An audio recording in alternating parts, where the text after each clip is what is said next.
since given the fact that you mentioned how personality kind of shapes us, do you think it's personality shaping the way we think, or it is the other way around?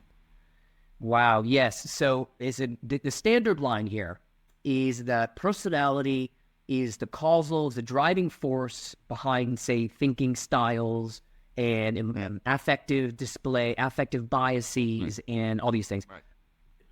A small minority, including myself, I think we would say the other way around, that the lower order features of our brain, of our mind, are things like Right. thinking bias, cognitive biases, right? Like thinking styles, if you will. Empathy as another one. Motivational priorities.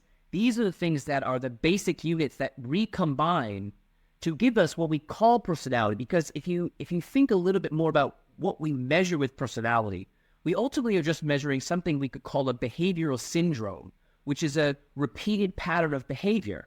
So a person who's narcissistic engages in a pattern of behavior reliably that we call narcissistic. Now, what makes that person narcissistic is experiences and all that. But cognitively, up here, what makes them that person are, for example, biases towards power, right? A desire to be recognized, a desire to be popular, maybe to a Freudian, a little bit of insecurity as well, if you take like vulnerable narcissism into this equation. So there's a theory by a guy named Bob Hogan in particular. It's called socioanalytic. So not psychoanalytic, but socioanalytic.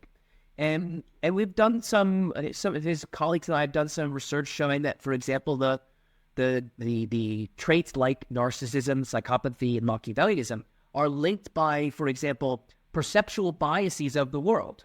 So people high on these traits in neutral stimuli, they see more aggression. They see adversity when none exists in the picture, but they see it there because their brains are kind of wired to look for adversity. Now, of course, the other thing they look for is sex.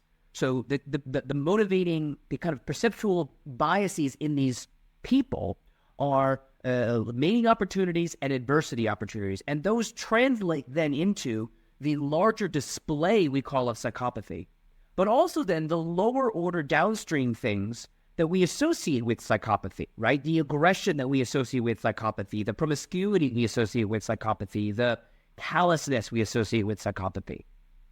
So that's what I think. I think we had it backwards, but most personality psychologists have the model of personality is the starting point, like the big five, let's say, is the starting point, and that then generates behavior, right? So in terms of racism, so the big five predicts racism. Now it correlates with racism, but what's making the psychological systems, the pattern of behavior that we call extroversion, let's say, something is making that, like dopaminergic systems. So biases in dopamine processing underlie the behavioral pattern we call extroversion. So I would say that extroversion, like narcissism, is not really a personality trait per se. It's more of a pattern of behavior, but it's too complex to talk about it this way with say lay people.